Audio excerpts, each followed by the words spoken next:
आज बरोज जुमा 15 तारीख तकरीबन शाम में मगरिब के वक्त फिर मालेगांव शहर के अंदर एक हादसा हुआ। यह हादसा मालदा सिवार के पास हुआ। एक बुजुर्ग जिनकी उम्र तकरीबन 60 से 65 साल है, उनका नाम है मोहम्मद हनीफ निजामुद्दीन। ये 11,000 कॉलोनी से निकलकर अपनी बच्ची से मिलने के लिए जा रहे थे। उनकी बच्ची रमजानपुरे में दी हुई थी, तो बच्ची से मुलाकात के लिए जा रहे थे। जब वो बच्ची से मुलाकात करके वापस लौट रहे थे, तो लौटते हुए जब ये रोड हाईवे जिसको क्रॉस कर रहे थे, तो पहला रोड तो वो आराम से क्रॉस कर लिए, लेकिन दूसरा रोड क्रॉस करने में एक मालवातुक गाड़ी ने इतनी जबरदस्त उनको टक्कर मारी कि वो कई फीट जाकर दूर गिरे और वहां से मालवातुक गाड़ी वाला भाग गया। अभी तक वो मिला नहीं। अभी आज का ये 5वां रोज है।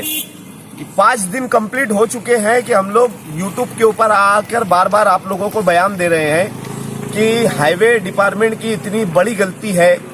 ना सर्विस रोड बनाए, ना उड्डान पुल बनाए, और ना ब्रेकर दिए, और ना ही अंडरग्राउंड रास्ते बनाए। मालेगांव शहर के सियासी, समाजी, सोशल वर्कर हर कोई इसके ऊपर बार बार तबसरा कर रहा है और बार बार मेमोरेंडम दे रहा है। पुलिस डिपार्टमेंट को भी हमने बार बार आगाह किया कि देखो यहाँ पर दिन ब दिन ये हादसा बढ़ते जा रहे हैं। यह हादसा बढ़ने का कारण सिर्फ ये है कि हमारे को ना सर्विस रोड है, ना उड्डान पुल है, और ना ही अंडरग्राउंड रास्ते है।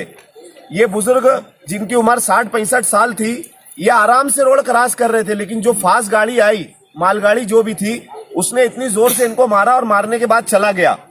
हम लोगों की बार बार आप लोगों से गुजारिश है, आप लोगों की यूट्यूब के जरिए से, कि ये बात कम से कम प्रशासन तक पहुंचे कि ये हाईवे डिपार्टमेंट वालों की इतनी बड़ी गलती है कि ये गलती की वजह से अनेक लोगों की जानें यहाँ पर जा रही है। ये 5वां दिन है आप लोगों के पास। आप लोगों ने हमारी यूट्यूब पे वीडियो भी देखी होगी कि हम लोग हाईवे से बार बार लाशें उठा कर ला रहे हैं।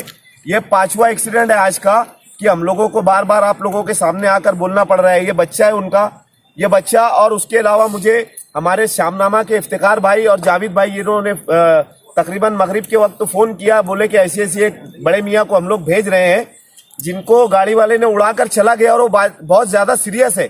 लेकिन 2 बच्चे यहाँ पर लाकर जो उनको छोड़े, वो बच्चों ने फिर मुझे कॉल किया कि यार उनका इंतकाल हो गया।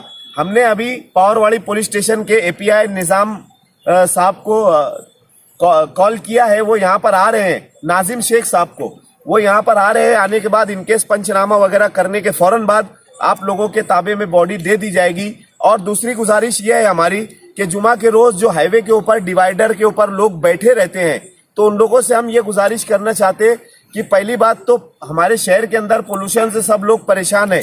आप लोग हाईवे पे बैठते हो, जो गाड़ियों का डीजल का और पेट्रोल का जो धुआं रहता है वो आपकी नाक के जरिए आपके फेफड़ों में जाता है, वो उसके वजह से आपको बीमारी लग सकती है। तो हाईवे पे डिवाइडर पे ना बैठते हुए आप कोई दूसरी जगह जाकर बैठे, खुदा ना खास्ता ट्रक बोलो या और दूसरी गाड़ियां बोलो, कोई वो डिवाइडर पे चढ़ा दे या गाड़ी पलट जाए, तो इसके वजह से वहां पर बहुत ज्यादा नुकसान, जानों का नुकसान होने का खतरा है। आप लोगों से हम लोग गुजारिश करते, हर जुमा को हम लोग देखते हैं कि वहां पर 200-500 लोग बैठे रहते हैं। शुक्रिया, अस्सलाम वालेकुम।